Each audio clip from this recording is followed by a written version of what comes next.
Hello and very warm welcome at Amish Cycle 5858. I am Amish Cycle. Foreign news have been reported by American, European, Asian, African, Australian news channels and the news agencies. So please let's go to the headlines. Tonight, breaking news. Shooter incident at Brown University. School officials alerting students to lock their doors, silence their phones, and take cover. The late developments just in. Also breaking, the deadly attack on American troops in the Middle East. 2 Army soldiers and a civilian interpreter killed in an attack in Syria, according to the Pentagon, in what officials say was likely an ISIS ambush. Tonight, President Trump warning the U.S. will retaliate. Tens of millions on alert. There's nothing cold. We have some areas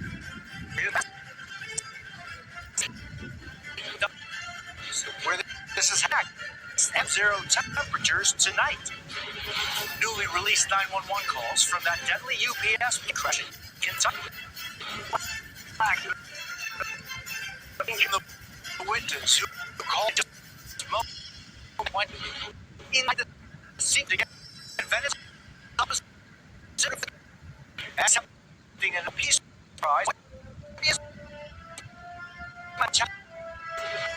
Skiing superstar Lindsey Vonn keeping up her comeback for the ages. How she finished in her second day in the world. Coming up as online shopping sets records this holiday season, why those big catalogs we all used to get in the mail are making a return. And there's good news tonight about hundreds of people stepping up and lighting up the night to spread holiday cheer. This is NBC Nightly News with Jose Diaz.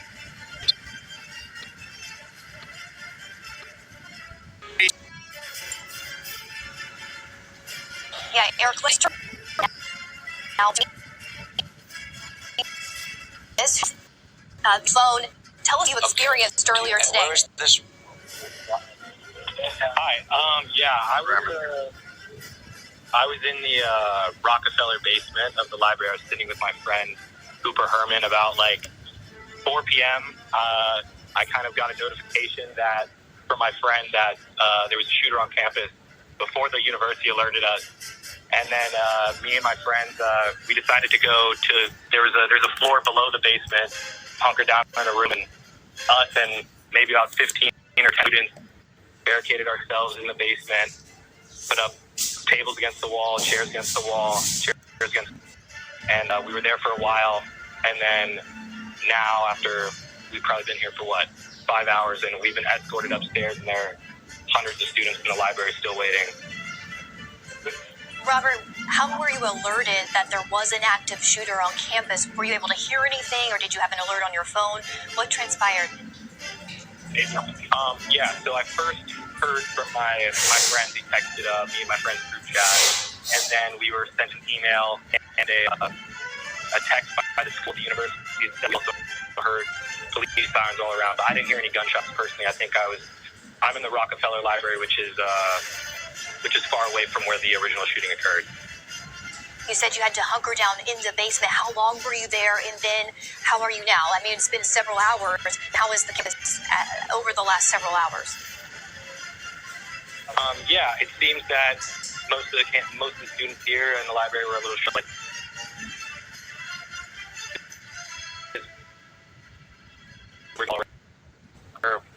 There was a little fear, especially the people closer to Barristan Hall, like the Student Sciences Library.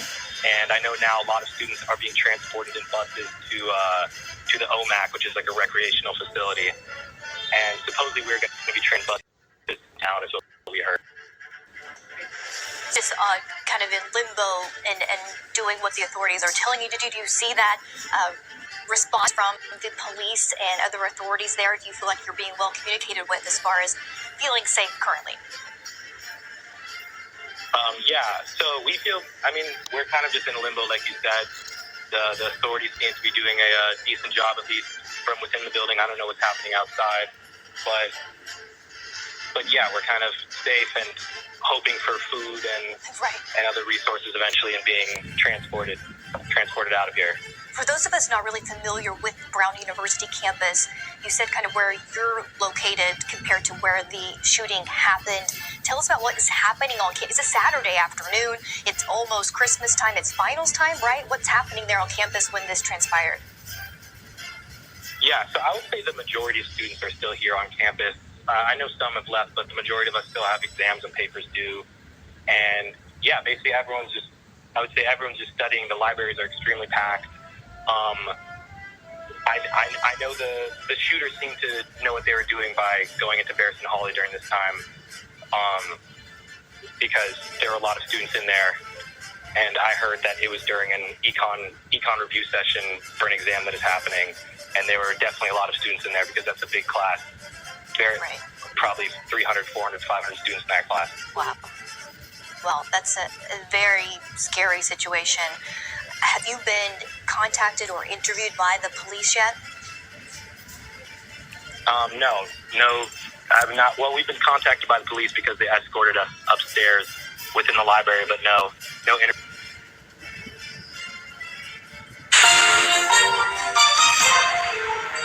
On this Saturday night, BC communities cut off by flooding. The warning for drivers with major highways still closed. It's been absolute chaos, lots of unpredictability. And the risk of more rain in the forecast. Program cuts in Quebec leave hopeful immigrants hanging. We look like we don't have any options. Why their fast track to permanent residency has ground to a halt. Russian attacks knock out power to over 1 million Ukrainians who remain defiant, while leaders meet in Berlin to secure a ceasefire deal. And the spirit of giving, one of Canada's most prolific blood donors, and his gift of life to hundreds of patients. Global National. Reporting tonight, Chris Galis. Good evening, and thanks very much for joining us. Hundreds of West Coast residents are still under evacuation orders and alerts with widespread flooding and more rain in the forecast. The Fraser Valley, just east of Metro Vancouver, has been inundated with water that spilled over from Washington State during Thursday's atmospheric river. Dozens of farms are flooded, roads are closed, and two of the main highways into the BC interior may be closed for several more days. Taya Fast is covering the floods and spoke to residents who may not get a chance to dry out for several more days. Taya. Chris, I am standing in Abbotsford Sumas Prairie, and there has been a visible shift. The water has started to recede. Just 24 hours ago, you could not see the top of those berry fields behind me, and now they are starting to reappear. We've also seen grain and milk trucks slowly make their way through to keep farm operations going. And while the water is dropping, officials warn the emergency is not over yet. More rain is on the way for the Fraser Valley. Environment Canada issuing a special weather statement Friday morning, stating another system is expected overnight Sunday and is warning of a potentially significant amount of rain Sunday and Monday. Floodwaters here surged earlier this week after the Nooksack River in Washington overflowed, sending water across the border. Those waters have peaked and are gradually dropping. Still, just under 500 properties remain on evacuation order and over 1,000 on alert. Damage assessments are now underway to determine when or if residents can safely return home. Abbotsford's mayor saying Thursday he is disappointed and frustrated with the lack of support from the federal government. And Saturday, Chilliwack's mayor joined the criticism, saying he fully supports heading to Ottawa to demand immediate action. It's been absolute chaos, lots of unpredictability, and just taking things hour by hour. We are beyond frustrated. We are doing everything we can do. Major routes remain a significant issue. Highway 1 is still closed in both directions between Sumas Road and Number 3 Road through Abbotsford, with no timeline as to when it might reopen. While Highway 3 remains closed between Princeton and Hope as crews work to repair the route. Overnight, we did see a lot of great progress. The water, you can see, has receded quite significantly, but there's still water on the highway, and it's going to take some time still to dissipate. While Friday brought some cautious relief, there is still a lot of uncertainty ahead. With more rain in the forecast and key highways shut down, officials are urging people to stay prepared. Chris? All right, that's Taya Fast in Abbotsford. Thank you, Taya. There is a lull in the rainfall today, but more in the forecast. As you heard, Yvonne Schell has the potential for more flooding ahead. Yvonne. Thanks so much, Chris. We had a bit of a lull in the action through the day today, but this Pacific storm is packing a punch.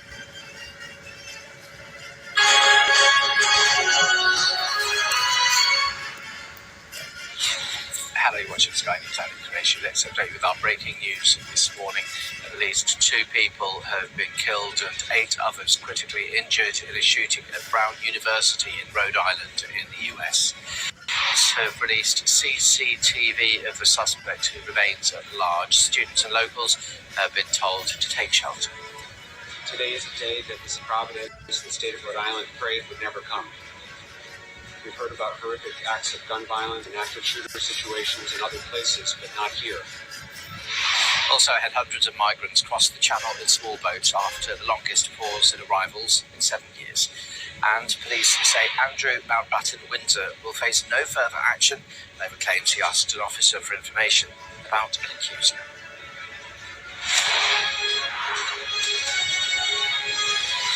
Hello there, let's start with our developing story overnight. In the United States, 2 people have died following a shooting at Brown University in Rhode Island. 9 people have been injured. 8 of those are said to be in a critical condition. Now, Providence police have released a CCTV image. This is believed to be the suspect shown from behind, so can't identify this person, but they walk down a street and turn a corner while dressed in dark clothing, and that is something that many people have said that they were dressed in, perhaps wearing a camouflage mask too. So as things stand, police are still searching for the gunman. Authorities say the suspect appears to be in his 30s. His exact age is unclear at this time. Now, Brown University says the shooting happened inside a classroom on the first floor of the university's engineering building. Those still on campus have been told to take shelter several hours on. So, short time ago, we had an update from officials in Providence, including the city's mayor, Brett Smiley. One of the new details that I'm sorry to have to share is that there is one additional victim of today. So now there are 9 injured individuals. There was one additional victim who had left the scene. It was not a gunshot wound. The individual learned that they had received fragments from the shooting that had occurred near them, and so they have non-life-threatening injuries, but is now the 9th victim who is is expected to have a full recovery. Additionally, we want to make sure the community knows the individual responsible is still at large, but importantly, at the conclusion of this press update, we will be releasing a short video showing an image of the suspect. That will be available to all of you when we've finished this briefing.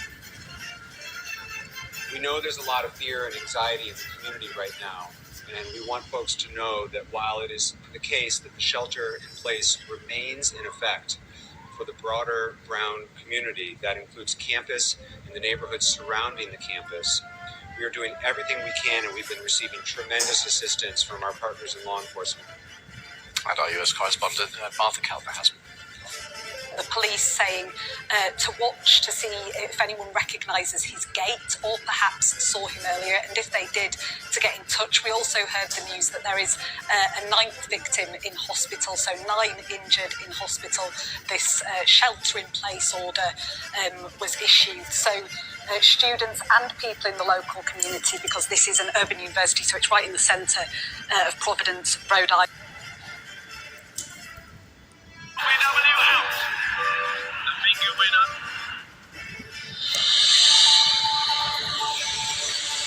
Today, a man charged with 8 counts of attempted murder after an alleged hit and run on Queensland's Sunshine Coast.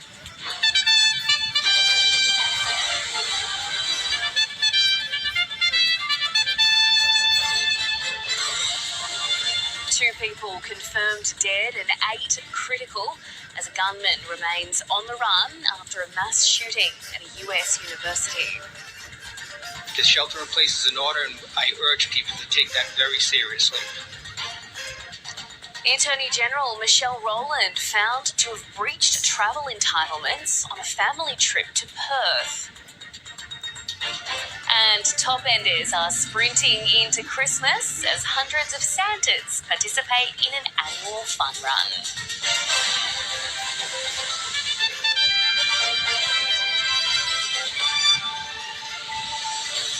Hello and welcome to ABC News. I'm Melissa McKay. A woman is fighting for her life in hospital after she and several others were hit by a car on the Sunshine Coast. Jake Kiernan has more from Maroochydore Police Station. 38-year-old driver has been charged with 8 counts of attempted murder following a targeted hit and run on the Sunshine Coast last night. Emergency services were called to Aerodrome Road at Maroochydore following reports of a man ploughing his car into 8 people. Police say the driver fled the scene but was arrested a short time later. It's alleged the altercation occurred following a road rage incident when 2 men attempted to cross a pedestrian crossing. It's alleged the driver of the car drove away and then returned, where he rammed his car into a group of 8 people. Police say a 24-year-old woman who was unknown to the men involved in the altercation was struck and transported to hospital with life-threatening injuries. She remains in the Royal Brisbane and Women's Hospital in a critical condition. Police say the woman was on the Sunshine Coast on a surprise visit to see her family when the incident occurred. We're treating this as intentional, deliberate act by the male offender to drive that vehicle into the sidewalk, hitting those pedestrians. What was the motivation for doing that? There was an incident a short time earlier involving some males. As a result, we believe that offender has driven the vehicle away from that altercation and for whatever reason has returned a few minutes later, locating the group of males. And unfortunately, there were some other female pedestrians who were struck as well. Do you believe that the man that you've arrested was known to the people? Only briefly. The incident prior lasted only a few minutes. It was minor in nature. As a result, this male is then taken into his own hands and was obviously aggrieved at the first incident and has returned with his vehicle. I think.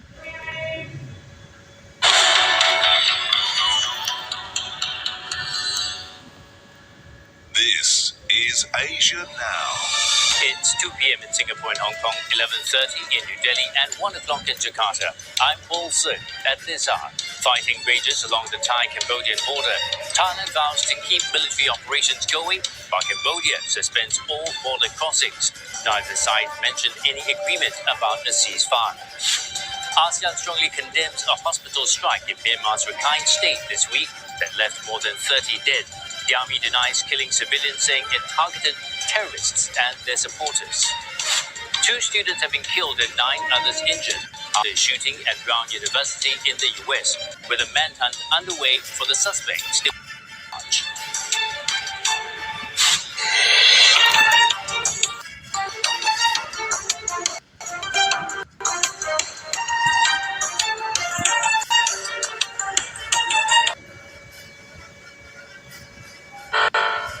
Thailand's Prime Minister Anutin Chanvirakul has reiterated that no ceasefire has been reached with Cambodia. Yes,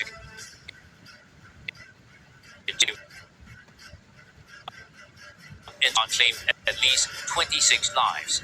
Mr. Anutin says there's been, quote, no agreement on halting anything. Share about ASEAN's chair Malaysia's call for both sides to cease all forms of hostilities from Saturday night local time. Malaysian Prime Minister Anwar Ibrahim proposed that an ASEAN observer team be deployed to the border and satellite monitoring capabilities be provided by the US. Cambodia. Africa News. The news. The United States has accused Rwanda of violating a peace deal with the Democratic Republic of Congo, saying Kigali was leading the region towards war. Rwanda-backed M23 rebels say they've captured the strategic city of Uvira in the eastern DRC, just days after the 2 countries signed the agreement in Washington. Ce que nous signons à Doha n'a aucun impact sur le terrain. What we sign in Doha has no impact on the ground. It has never changed the reality on the ground, in the sense that the war we're fighting with Kinshasa since the beginning of the conflict has never stopped, regardless of the ceasefire agreements we've signed with them. Les accords de cessez-le-feu que nous signons avec eux. The rebels are not signatories to US President Donald Trump's deal and are taking part in a parallel peace process led by Washington's ally Qatar. Lorsque nous prônons le fédéralisme, nous voulons établir de nouveaux équilibres. When we speak about federalism, we want to establish a new balance between the provinces and central government, a balance that will guarantee a symmetrical system in which we give and receive. That is what we want. It's not about balkanization. Il ne s'agit pas de la balkanisation. Kinshasa and Kigali have blamed one another for the violation of the Washington Accord, which aimed to end the decades-long conflict in the mineral-rich eastern DRC. Some 200 West African soldiers, mainly from Nigeria and Ivory Coast, have been deployed in Benin to support the government following Sunday's failed coup. The attempt was foiled after Abuja deployed fighter jets to drive the mutineers out of a military base and state TV headquarters. Benin's foreign minister said some of the regional troops sent to help and remained in the country as part of the sweep and clean-up operation. A manhunt is still underway for those believed to be involved in the plot, with the leader of the failed coup, Pascal Tigri, said to have taken refuge in neighbouring Togo. Meanwhile, former Deputy Defence Minister and opposition party leader Candide Azanay was arrested on Friday and accused of conspiracy against the state. This comes as the government announced the opening of investigations aimed at finding the perpetrators and instigators of the attempted coup.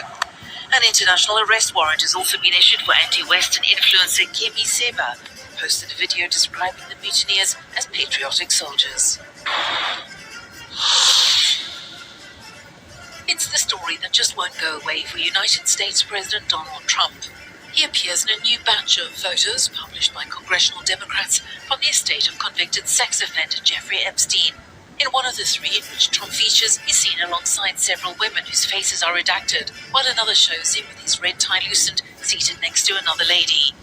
The photos include images of other prominent figures, like former President Bill Clinton, filmmaker Woody Allen, billionaire Bill Gates, and former British royal Andrew Mountbatten Windsor. It's not clear when or where the photos were taken, and they don't implicate any of those pictured in Epstein's crimes. The Democrat.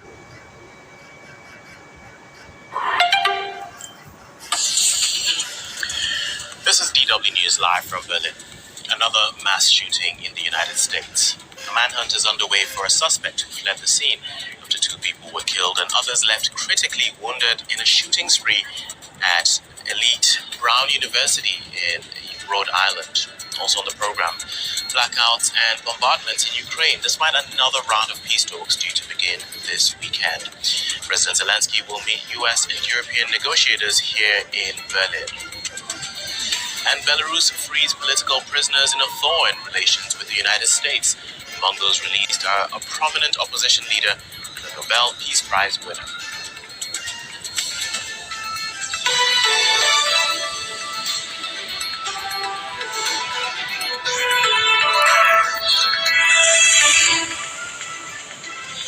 Hello, I'm Tommy Oladipo. Welcome to the program. Hundreds of police.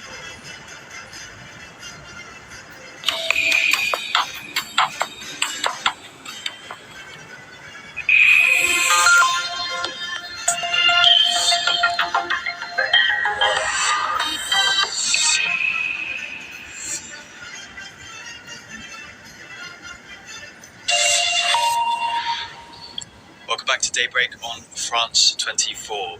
The headlines: Brown University is on lockdown. A manhunt is underway for a shooter that killed 2 students during exams.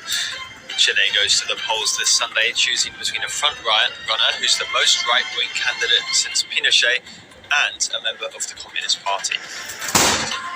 And the GOAT tour goes udders up. Lionel Messi's brief appearance at an Indian stadium ends in rioting.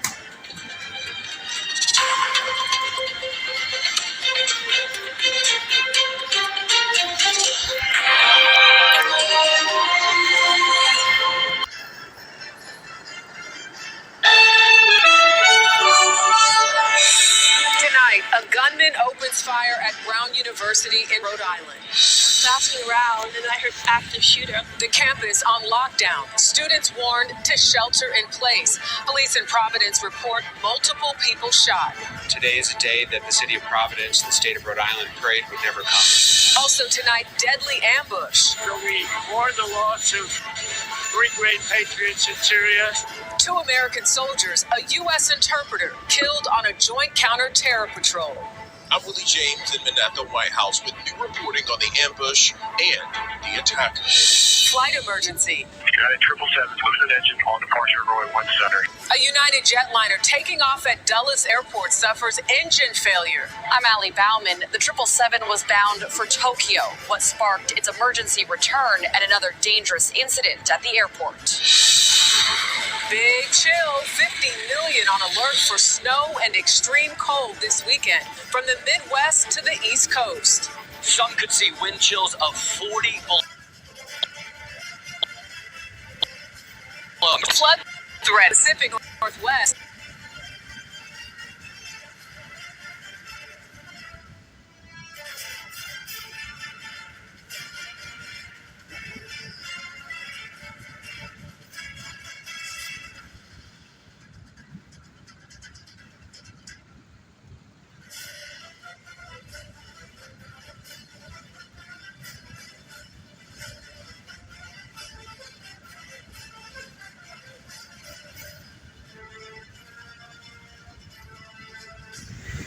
Thank you for watching Amish Shakil 5858. I am Amish Shakil. I hope you will visit again. Have a good life. Bye-bye.